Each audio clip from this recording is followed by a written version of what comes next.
Some change to defy the seasons. Others to save the world. Some to be invincible. And a few to become heroes.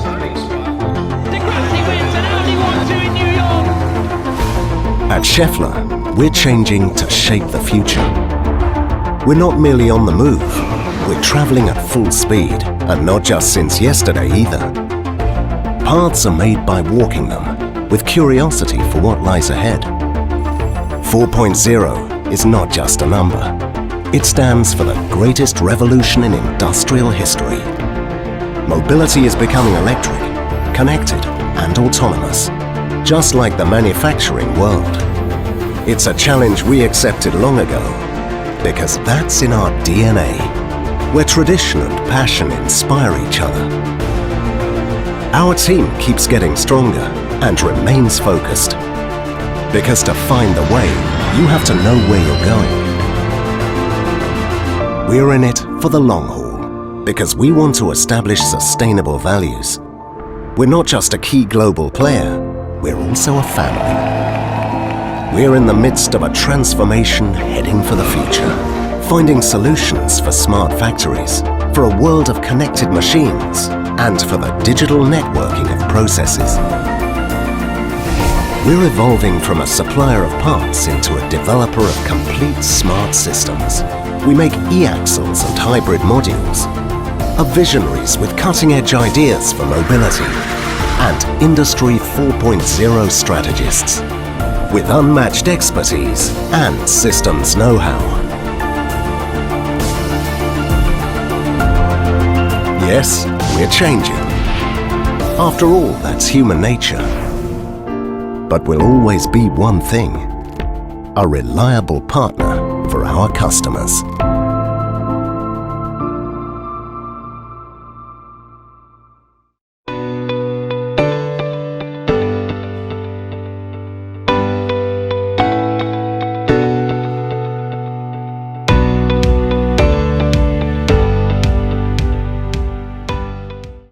Good afternoon, and thank you for joining us in the Rebuilding the Automotive Sector's Capital Base at CarMBS 2020. During the session, all audience members will be muted to ensure a quality user experience for everyone participating. Please submit your questions by using the Q&A function. If you have any other questions regarding the virtual MBS experience, please feel free to ask those questions at the information desk in the virtual lobby. Please also take a moment to visit the virtual exhibits in the exhibit hall, and if you'd like to earn CEU or PDH credits for participating in CarMBS, please visit our MBS page on our website at www.cargroup.org to access the registration link for CEUs and PDHs. Once again, thank you for joining us today. I am pleased to welcome session moderator, Vice President, Business Research at the Center for Automotive Research, Christian Gicek. Hello, thank you for joining us this afternoon. We're wrapping up 2 days of conversations on the future of this industry. And given that we're in the middle of a global pandemic, my thinking is we've had some fairly optimistic discussions and a lot of talk about the need for continued technology investments. The good news is for now, coming out of the forecast session that just closed a little while ago, it seems like there will be an industry in the future, but it may look very, very different from the one we know today. Companies that survived the 2008 and 2009 recession have been in a much better position to weather this particular storm that battered all boats across the world. And in reading the filings and investor reports from our two guests, it seems like most companies came through the second quarter financial reporting season in better than expected shape, and well positioned for a future that is a steady, sustained return to normal in a couple of years. So now we get to talk about how this industry is going to find the money to pay for the ongoing cash burn, the coming wave of new product and new technology investments, and the realignment of global supply chains. All while the customer and business demand for vehicles is still uncertain, moving goods is gaining prominence over moving people, and the pandemic still shows no sign of abating in the United States. I have with me two really impressive guests this afternoon. I'm joined here by John Cassessa. John is a partner at Guggenheim Investments, and one of the, if you're in the auto industry, you've known John around for a long, long time. One of the most insightful analysts on this on our industry, and also Rod Lash. Rod Lash is this Wolf Research. He's one of my go-to calls when I want to know what the heck is going on in Wall Street. And I would love to have you guys hear their opening remarks, and then we'll have Q&A. I'll remind you that the Q&A section of your browser at the bottom, there's a Q&A button. Anything in the chat box we're not going to see as questions, but everything in the Q&A I will try to ask in our conversation. And I will turn it over to John to start. Well, thank you, Christian. It's a great pleasure to be here. Wish it were in Traverse City, but this is the next best thing, and it's a pleasure to share the screen with Rod Lash, who's one of the greatest auto analysts ever. I should just tell you his background. I've been an investment banker for the last 15 years and was an auto analyst for 17 years before that. And I also worked at GM and Ford. So I've been in the auto industry a long time as an executive, as an investor, and as an advisor.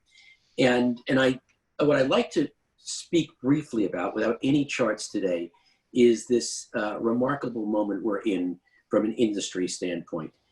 There's no question there's a cyclical challenge right now with COVID and auto demand, which is a big question mark. But I'd like to talk a little bit about the secular changes. And I'd like to make, when I was at Ford for 3 years as the head of strategy and M&A, and then I took a year of sabbatical. And one of the things I did in that year of sabbatical was read all the research I could find on the history of technological revolutions. And the reason I did that is I heard often at Ford that this is unprecedented. How can, this is a remarkable forces. It's never happened like this before, what we're experiencing. What hasn't happened in the auto industry, but history does repeat itself. And studying the history of these technological revolutions and the impact on industry structure, which is what we care about, was very informative to me. So taking that work and applying it to the auto industry, I want to make 3 points to you today. First of all, the auto industry is just the latest industry beginning to be impacted by the digital revolution. And that digital revolution began a long time ago in 1971, probably with the beginning of the invention of the microchip. And this digital revolution was preceded by the mass production revolution, and before that, heavy engineering and steel, and before that, steam and the industrial revolution. So there's a lot of history here. It's just getting to our industry. And our industry was a product, the exemplar of the last revolution, mass production. So these revolutions spread sector by sector, and they've gone through media and retail and cameras and so many other industries. And now the technology is getting so powerful, it's starting to turn our industry upside down. How is it doing that? It's pretty simple. It's technology that's making the automobile into something different. As that ad just said from Schaeffler, as the car becomes electric, connected, and intelligent, it becomes something different. And the value add, the things that make it special and important to the user, change. So the things you get paid for changes. And I think the best analogy is the phone. The phone, for someone of my age, used to be a mechanical device plugged into the wall, could do one thing. As soon as it had a chip and it became a computer and became mobile, all the use cases changed and they exploded. And the value shifted from the hardware to the software, to the app store, and to so many other business models enabled by this new technology. It seems that is the same thing that will happen with the car. And before anybody asks, I think that Tesla is the closest thing to a preview of the future auto industry. So when you have this kind of revolution, the new thing doesn't come out of whole cloth. It's usually a convergence of old and new. So in the case of the auto, to create this connected, electric, intelligent car, what we think is going to happen, as has happened in the past, is you'll see industries converge. The auto industry for the car, telecom for the network, the connectivity, and software and technology for intelligence. And you can imagine a Venn diagram, and in the middle is what I would define as the new auto industry and mobility. You think about Uber. Uber is the car, the phone, telecom, the network, and the app. And in the middle of that Venn diagram is this business model that seems completely new. So we think of what's happening is the beginning of a long-term convergence of industries to create these new business models. And let me just close with, the implications for us being in the business. For incumbents, this is extremely challenging. Historically, some percentage of incumbents, just get wiped out if they're not prepared for it. And another percentage wind up merging with each other just to buy time. And then the most well-run, well-capitalized incumbents can transform themselves to be leaders in the next thing. It's sort of a bell curve. And I guess I'd summarize that the challenge I think incumbents are facing, and these are a lot of my clients, is how to do a dual transformation, how to optimize the core business that pays all the bills today while building the new. The car companies making a lot of money on pickup trucks, having to invest in electric cars. And there are many models for that are successful, or many that are not successful, and we can talk about those analogies. I don't want to take too much time, but I think of Walmart as probably the best example today, and there are others. So I'll stop with that and just make the point that I think this is a moment of historic proportions. That is an understatement, John. I think we are really on the precipice. And like I said, the last 2 days of conversations here about all of the transformation of manufacturing, the transformation of the business model, the partnerships that are forming and the investments that are needed are just monumental, and against a lot of constraints right now around the traditional business. So Rod, I think you have a few slides to share with us. You want to get started? I do. Thanks, Kristen, for the invitation, and thanks, John. That was an awesome perspective on some of the big thematic changes, and I couldn't agree more with everything that you said. Hopefully, you see the slides. Let me know if you don't, Kristen. Nope, they look fine. They do. Okay, good. So Kristen asked if I could spend a few minutes on what we think about rebuilding the auto industry's capital base, and I looked at it from an analyst's perspective. So there's a few geeky slides in here and how we try to frame some of the numbers and how investors are looking at it. The premise of the question is it's been a brutal year, and it certainly has. Right here, you could see the cash burn for the companies that we cover this is the first half of this year, and everything here is in millions of dollars. So there's some big numbers there, but the good news is that it wasn't as bad as we thought, and at least so far, and the industry is recovering faster than we had expected. But we'd be cautious about the magnitude of the recovery that we see. We still see some really, really big industry headwinds. In fact, as strange as it may sound in describing a relatively mature market, many investors are questioning whether the population of vehicles that are needed to support the US economy is changing. On the lower right of this chart, we show that just heading into this recession, vehicles per household and vehicles per licensed driver were at an all-time high. Can it move higher? Yeah, it can, and there are a number of factors that go into this, some good and some not so good. But the one point that I think is really interesting is what's happening to utilization of vehicles in the United States and whether consumer needs for vehicles are changing. On the upper right of this chart, we show that 34% of all the miles driven in the US economy is commuting. Obviously, commuting is down due to unemployment and work from home. And we think that this could be a long-lasting phenomenon. The University of Chicago actually recently put out a study suggesting that 37% of jobs can be done remotely. A recent Gartner survey of 300 CFOs suggested that 10 to 20% of workers will continue to work from home even post the pandemic. Prior to the pandemic, that number was 4%. Another data point here on that same pie chart is 17% of all miles driven come from shopping. That component of miles driven has been under pressure for years, largely because of online shopping. E-commerce was about 14% of US retail last year, Just for reference, 22% of retail in the UK is e-commerce, and in China it's 35%. And interestingly, one of the big drivers, one of the big factors that drove China to that world-leading level was SARS in 2003. And many industry analysts believe that COVID could permanently raise e-commerce in the Western world. The US can go from 14% to something like 25%. Every 1 percentage point increase in online shopping reduces miles traveled by around 2%. So obviously there's a lot of uncertainty around the forecasts, but we think it's prudent to take a conservative view. And when we do that, we think that sales are going to be lower for years to come. And that means that the industry's gross profits are going to be lower for the next couple of years. And what's more concerning about that, at least from Wall Street's perspective, is that that's going to happen at a point where when investment needs to ratchet up significantly. On this chart on the left, you can actually see our forecast for battery electric vehicles. Last year was pretty small, 1.7% of demand, 1.5 million vehicles. We see it growing to 12 million vehicles by 2025, so around 11 million units.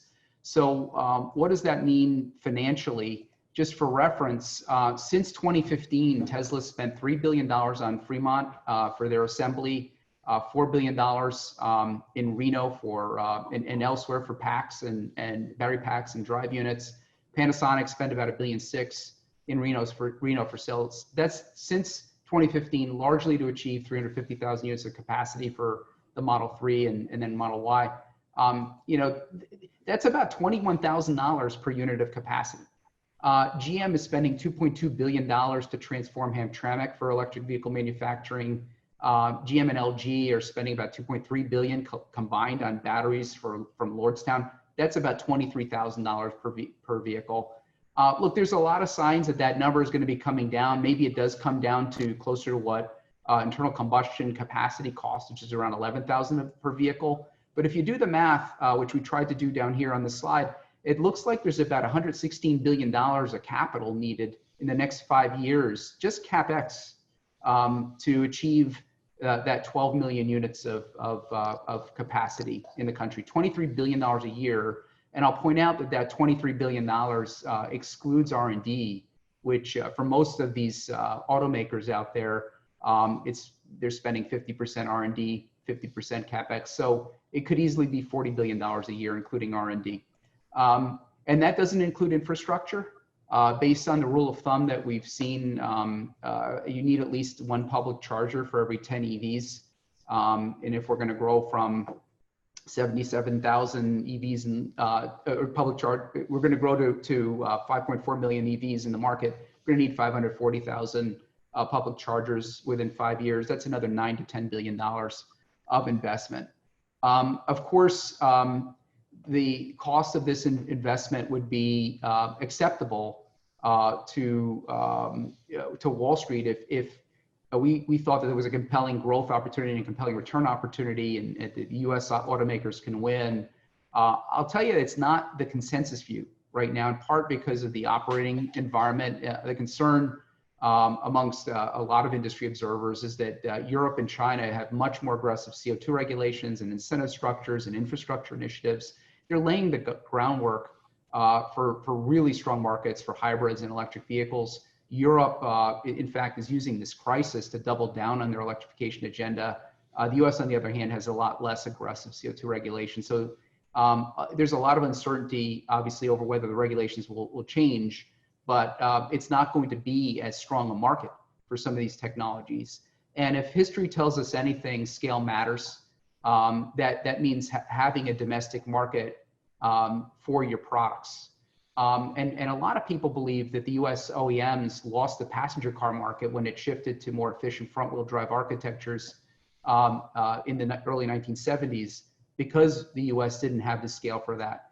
And more recently, the US OEMs were able to fend off the Japanese OEMs in the full-size truck market in the late 90s and early 2000s, because they did have a domestic market and they did have the scale. So will that same phenomenon happen in electric vehicles as we transition there? I think that's an open question.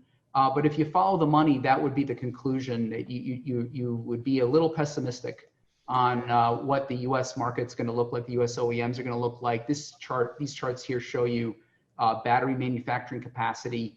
50% of the bill of material on an EV is the propulsion system, with the battery pack accounting for about 70% of that, and battery cells are on 70% of the pack. So this is a huge component of the cost of a vehicle in the future. At the moment, if you exclude Tesla, only 2% of the world's battery manufacturing capacity is in the US, and even by 2030, it's projected to only be about 4%. So look, investors have a tough time understanding what the competitive advantages are going to be for the US market in the future, or US OEMs. Certainly, there's questions about what their scale is going to be. Another aspect of this that I won't get into much detail here, we can talk about in Q&A, is just that there are a lot of new entrants, and they do have a big competitive advantage in terms of access to capital. And just think about what we're showing here on the lower right. If GM wanted to raise $10 billion tomorrow, it would be almost 30% dilutive if they issued equity to raise that money. For Tesla, it would be 3% dilutive for them to raise that kind of money. So there's some disadvantages that we have to overcome. Here's a guess at what the EV market is going to look like in 2025, just taking at face value what each company discloses their targets. So, you know, what needs to happen to rebuild the capital base? I guess the answer to that, Kristen, is we don't know, because the real pressure on capital is just starting. So that's basically what I've prepared, and looking forward to Q&A. Well, thank you, Rod. When we were rejiggering and rethinking what MBS was going to look like in the middle of the pandemic back in February and March, actually, this was one of the big concerns that I had, was how are we going to get through this? I knew the balance sheets are in better shape, but this is and you and I have talked about, like, break evens. What do break evens even mean when we don't know where the bottom is in this? I want to point out, I did my whole intro without using the word unprecedented. I've banned the word unprecedented in any car research that goes through my editing pen, but these really are times unlike any others that we've ever seen, and it's really not easy to get your bearings. So I'm wondering, like, what are your guideposts to both of you, John and Rod? Like, what are you looking for, and how are you making sense of the moment that we're in right now, and where we have the automakers have, and many of the big suppliers have tapped out all their credit. We're waiting to see what happens with the course of this disease. We're waiting to see if the Senate moves a rescue bill. What are you looking for, and what are the triggers that will make you think differently about this market than what you're thinking right now?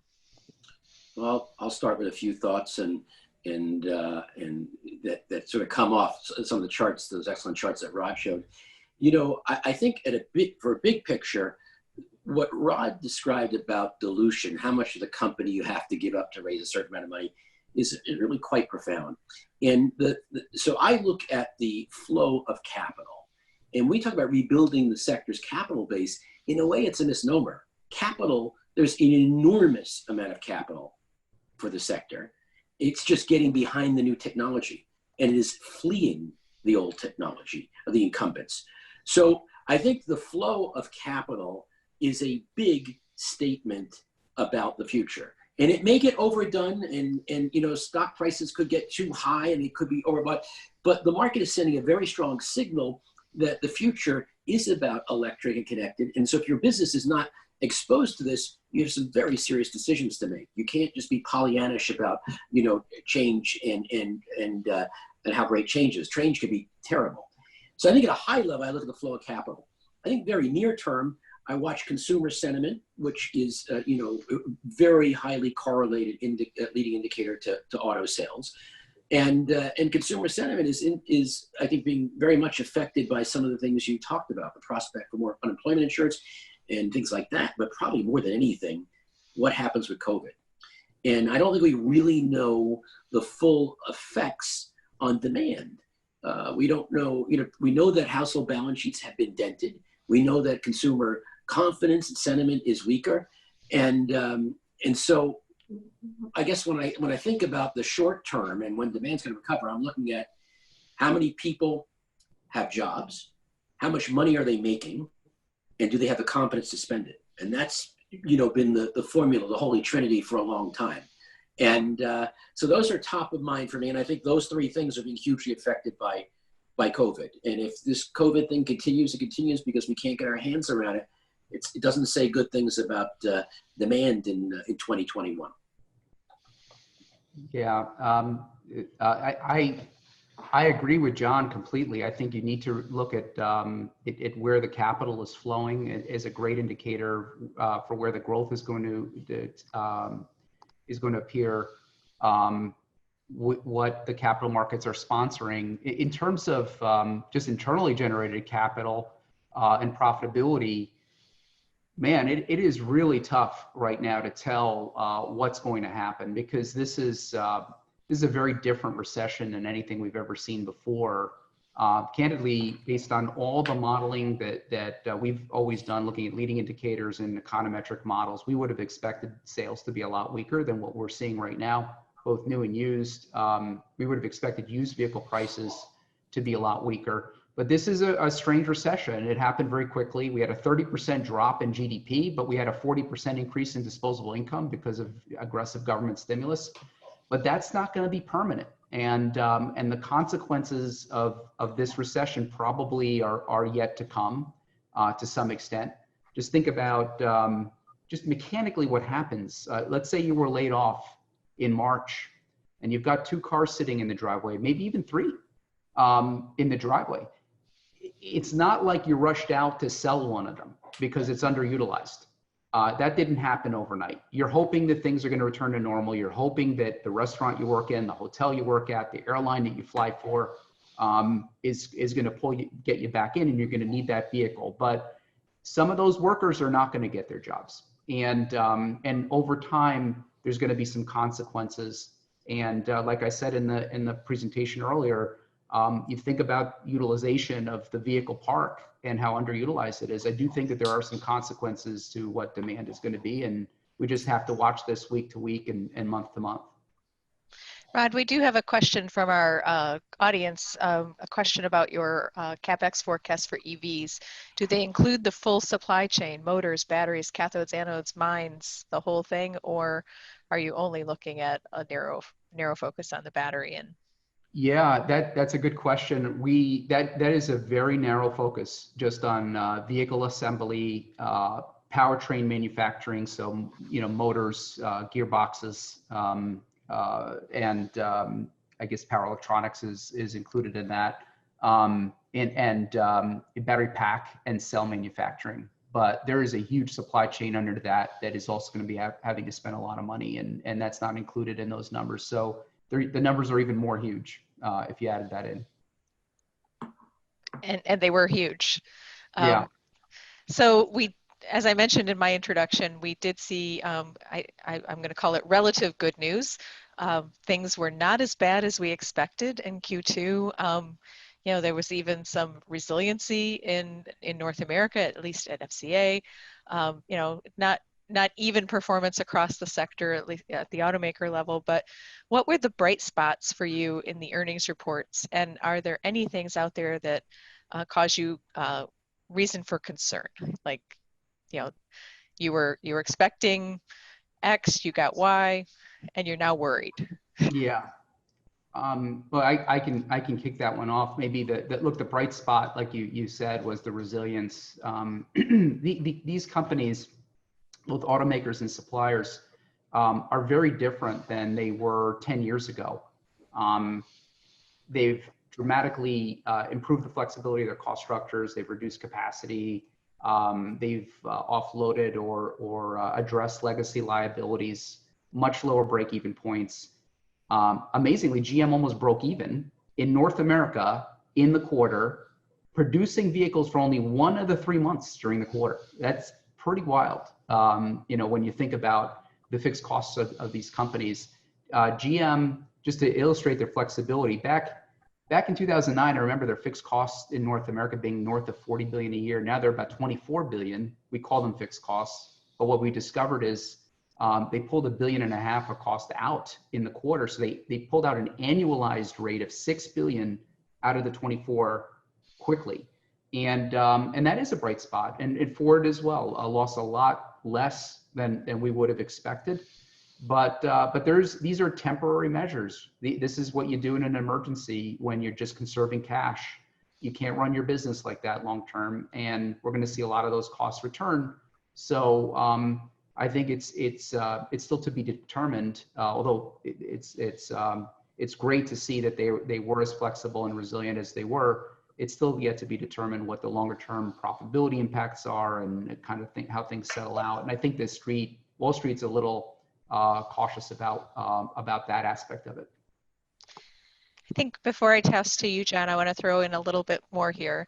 You know, the holding up better in Q2, but we're in a region that still is seeing continued growth in COVID cases and disease spread. Are there any advantages to the companies that are operating regions where the pandemic has had a recovery early? I mean, we don't have any auto suppliers in New Zealand, but you know, those countries that seem like safer places for capital to be directed. Is there any global shifts that you're seeing?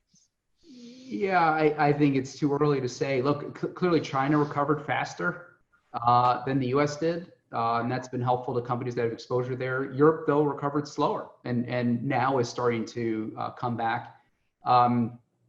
Look, our view is that until there's a vaccine in place, there's going to be ebbs and flows between these markets, and the world is a connected place. So, you know, if you see weakness in one part of the global economy, eventually that's going to flow into other segments. So, and many of the companies that at least we cover, they're global companies. So you can't really say that, you know, here's a company that is entirely, not many, there are a few, but there's not really many companies that I cover that are just entirely focused on the US market and driven by, you know, what one market or China, entirely focused on China and driven by one market or another. John? Yeah, I think, you know, as Rod said, obviously it's, if more of your business is in a market that's recovered more quickly, that's great, but who knows how that's going to play out. You know, I was thinking as he went through that analysis that you know, for most of our careers, our industry has been globalizing, as trade has been globalizing, and you know, it has started to balkanize or regionalize, and so, you know, we may get less connected in time, and I think that is, you know, it's possible that COVID, which is speeding up a lot of trends, could speed up that trend toward a somewhat more regional industry, and that, you know, there may be more consolidation within regions and those markets sort of solidify like that. But I think the default view that we'll do global cars, the global business model and all that, that seems to be going away. I can see, for example, Ford retreating on that very quickly. Right. So for both of you, a question about how long do you expect it will take to de-lever the balance sheets and get back to some sort of normal under our current industry sales outlook? Like how, you know, we've gone into this conserve mode and there's a bit more debt, and how long before we can kind of migrate back to the place we were before this happened? Well, I'll start. It is another one of these it all depends kind of questions. And, you know, if we have this kind of a swoosh recovery, not maybe a V, but, you know, we're talking about 15 million next year, and we sort of stay in that zone for a few years, then, you know, you could probably talk about, all things being equal, which they never are, all things being equal, you know, the industry sort of repairing the damage of the last year in, you know, in 2 to 3 years. But, you know, the world doesn't work like that. And so the answer to that question could be that there's much more pent-up demand than we realize. Like after 9/11, we're shocked, and you're back to you're back to normal in a year, or that there's a really long-term effect from the multiple trends Rod described, and that it would take 5 years. But if I had to guess, we're in a reasonably stable outlook.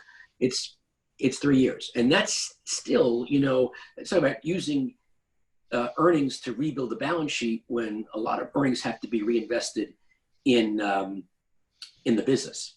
There's much more of a call on capital for changing the business model, investing in technologies. It's not like you can take every dollar you earn and just pay down debt. So it's probably not going to be a matter of months or even quarters. Right. Yeah, I agree with John. 2 years sounds about right, maybe for the average company. But look, a lot of the larger companies that we cover have just so dramatically lowered their cash break-even points that many companies that we cover, all of a sudden we're looking at no cash burn, for the whole year. So what they burn in the first half, they're going to generate in the back half. Believe it or not, even GM is in that category. They burn like $10 billion in the first half of the year, but they said they're going to generate 7 to 9 billion in the back half of the year. Ford is going to be a little bit worse, for the full year, and it may take them another 2 years to rebuild to where they were before. But look, on balance, it's not a very long time, just because of how different these companies look today and how quickly they were able to adjust their cost structures, and also just do things that they've never done, they've never had access to, including a lot of government support in many cases that help them offload costs temporarily. So it's not as bad as I think we had feared a few months ago. Well, and I think, some companies are certainly seem to be taking advantage of this period. They tap their credit lines, and I call it, they're now loaded for bear. They're looking for acquisition targets. How do you envision the consolidation of the industry is going to go? And what could happen to suppliers in more mature technologies like ICE? And what companies have the potential to be the consolidators, and who might get gobbled up? I mean, we know that there's a couple suppliers out there that are sitting on a little bit of cash and are looking for how they can build their portfolio and change their position in the market. It sounds like a great banker question. So John, you should take that one. I knew he was going to say that. Go banker. So I'll start, and I'm sure Rod will have insight on this question as well.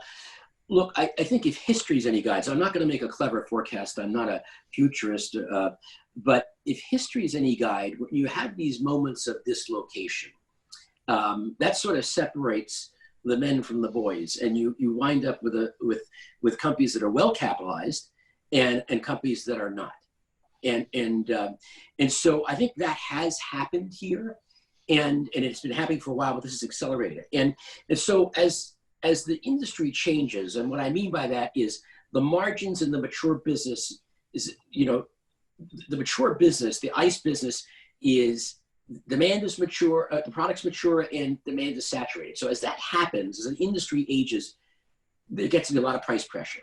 And that's what drives consolidation. I mean, an example is Fiat Chrysler and PSA.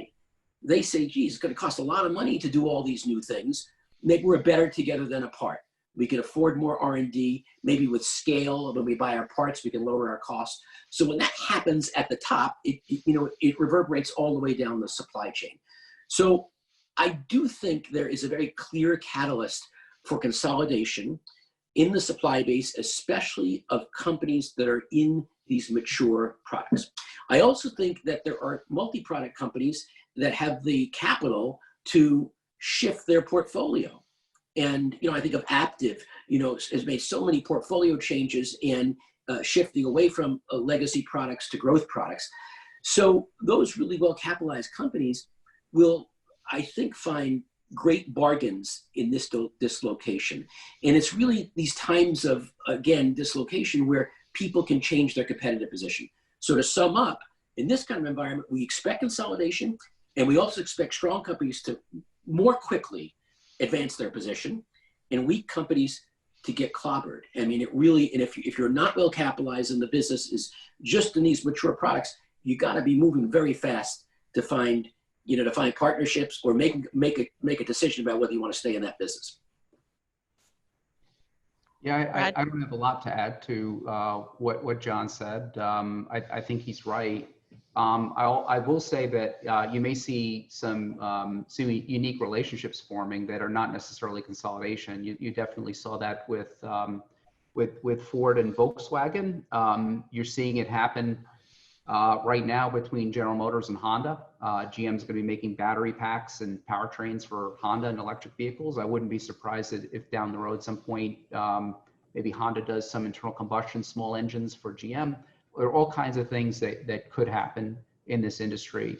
And, but I do think that companies increasingly need to focus on what they want to invest in and what they don't want to invest in. If you're, you can't be all things to all people. That's generally been a kind of a failing strategy in the industry. We can talk about dozens of examples of that. The world is changing. Companies need to assess what businesses they want to be in and what they want to divest of. And then the other thing that I think may happen is, look, we've had nearly a decade now of kind of orphans of Wall Street as well. Like, one of the things that, at least in the public universe, the public company universe that I follow, investors have been really having a tough time with businesses that they perceive as having low growth, or they perceive as being melting ice cubes. You know, the businesses that they think down the road, and even if it's 20 years from now, it may have a really small market. And those companies have been, in many cases, undervalued for years and years. And I think that you may see consolidators, just financial consolidators, looking at those kinds of businesses increasingly, and just running those businesses for cash flow, because the cash on cash returns are pretty good. And if Wall Street's not willing to value those kinds of businesses properly, there's a ton of money sitting on the sidelines in private equity. And there are many people there that would be interested in those kinds of businesses if they get comfortable with the risk reward. That's great. You know, I want to move to an analyst suggested on GM's earnings call that the company might spin off or rename its business to be leaner, meaner, more attractive to investors. I don't know, more unpronounceable or strange. Can you see any benefits to a company, not just GM, to spinning off legacy or future-oriented business? And as you know, our audience is very familiar with the spin-off move. You go back to the late 90s and early 2000s, the spin-off of Visteon and Delphi. What would be different for those who are choosing to spin off portions of the business today? Maybe I'll start on this one. I think that's it's a complex question, because if there are things that you spin off that ultimately become core for you, you may regret that down the road. And John brought up Walmart earlier. Just imagine if Walmart spun off their e-commerce business 10 years ago. Where would they be today? Where would their growth be coming from? So, you know, today, maybe in the auto industry, there's kind of a dilemma where the big automakers are dealing with the same exact strategic, tactical problem that Walmart was dealing with 10 years ago. Walmart was out there saying, holy cow, we've got a big competitor that's getting rewarded for losing money, for investing as heavily as they can. And that company, because of the investments that they made, they're winning. And now the big automakers are saying, holy cow, we've got these startups that they've got a different set of rules. They don't have to run their businesses as a business. At least they don't have to look at the next 1, 2, or 3 years where we would get penalized if we lost money and invested that heavily. So it's tricky. But I do think that there's some merit to considering it, because the winners of 5 or 10 years from now, a lot of those what is going to determine whether a company wins or loses will be the investments that they're making today. And if you can spin off a business that will be more appealing to growth and tech investors that are willing to capitalize you, that want to express a view on the future, and that enables a competitive moat down the road, it enables a big competitive position down the road.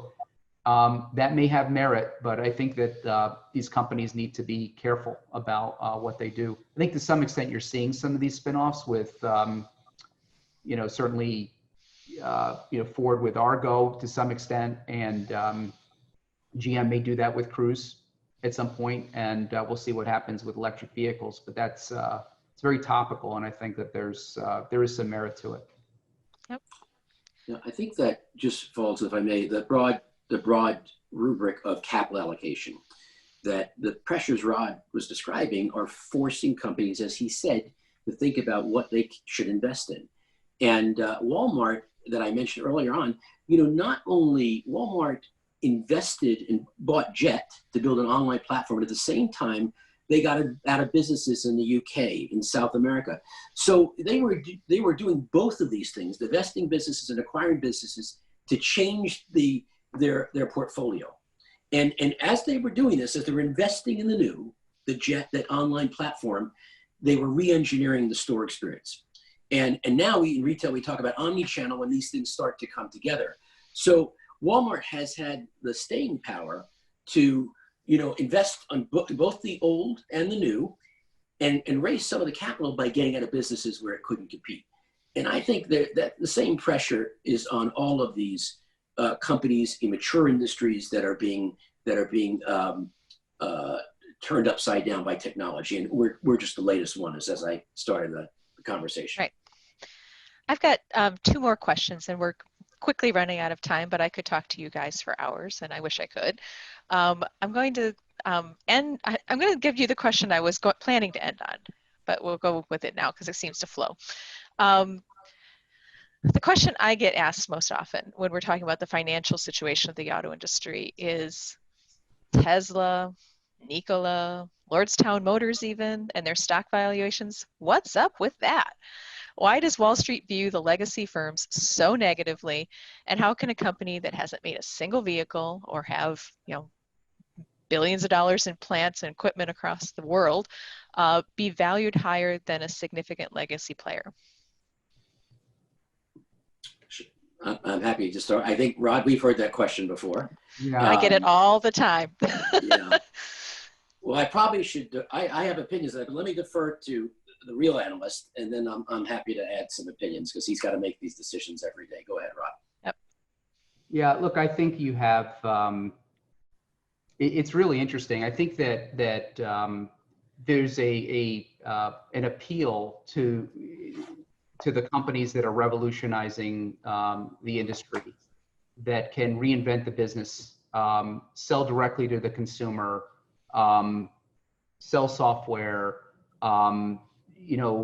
just do things that larger companies that with legacy business models can't do. A great example is if you're selling through a franchise dealer network. GM had a year ago 800,000 vehicles sitting on dealer lots, and if you just use $35,000 a vehicle and as the cost of those vehicles and a 5% cost of debt, those dealers were spending $1.5 billion a year in interest based carrying those things.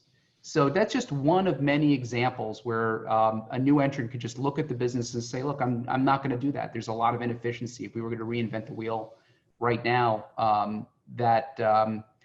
we can take advantage of this. And I think that the investment community is looking forward and saying, wow, these companies are going to eat the legacy automakers lunch. And the other thing that is compelling about investing in those kinds of businesses is because they're in growth mode, the risk profile is very different. The biggest risk that we look at whenever we're looking at a legacy cyclical company is what's the revenue going to be? In many cases, for these new entrants, there's really not a question of what the demand is. It's what are they able to supply? So that's another positive. And then the last thing that I'll mention here that's really driving these valuations is we're practically in a zero rate environment.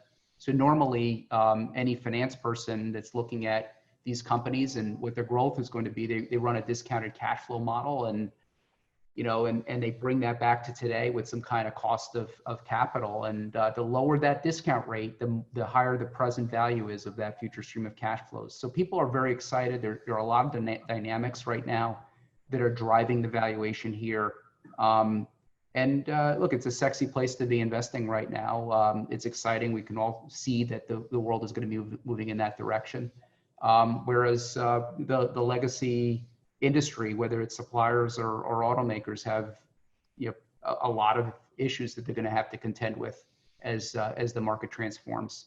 So I'm not going to get into the details of valuing Tesla or Rivian or Nikola, but I think that broadly is what's driving it. Yeah, if I would, I think Rod is right on. All those issues are driving investor sentiment now. But I think if you look at it, go back, at the highest level, I think investors, even if these stocks are overbought, they're too high. Even if they should be half of what they are at Tesla, it's still enormous valuations. And I think what you're seeing is those investors are saying, hey, I believe in electric in a big way. I might even believe that electric's going to replace ICE. So what happens generally, right? Money flows into the new thing and away from the old thing. I mean, 20 years ago, if you were early on in discovering, I'm sorry, I'm running out of power here. If you were early on in discovering, the power of digital photography, you wouldn't invest in film photography. And so this repeats itself again and again and again. And I think Amazon was one of those stocks, you remember, Rod, for 10 years or so was very controversial. But the people who bought that stock and made a lot of money were saying, I do believe that retailing will go online. Now, there were a lot of other businesses, pets.com, Webvan, that failed. So in today's world, we don't know who the winners are.